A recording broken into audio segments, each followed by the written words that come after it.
அடுத்த ஒரு அருமையான பாடல் நமது ALS சீனிவாசன் அவர்கள் கந்தன் கருணை என்ற ஒரு வெற்றி திரைப்படத்தை எடுத்து அது வெற்றிகரமாக எந்த தியேட்டரில் இன்றைக்கு போட்டாலும் ஓடிக்கொண்டிருக்கிறது.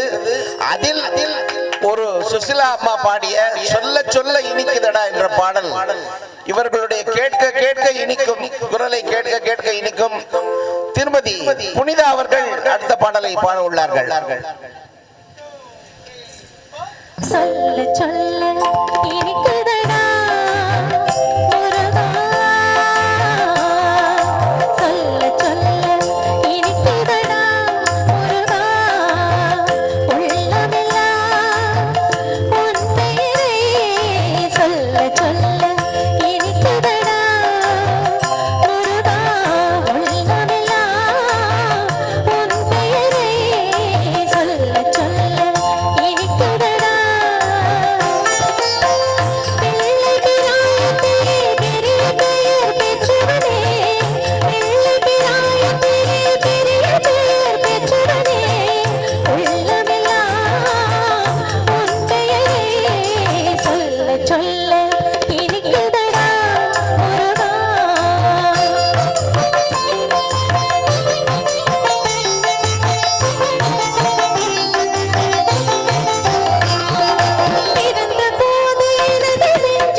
Super super super.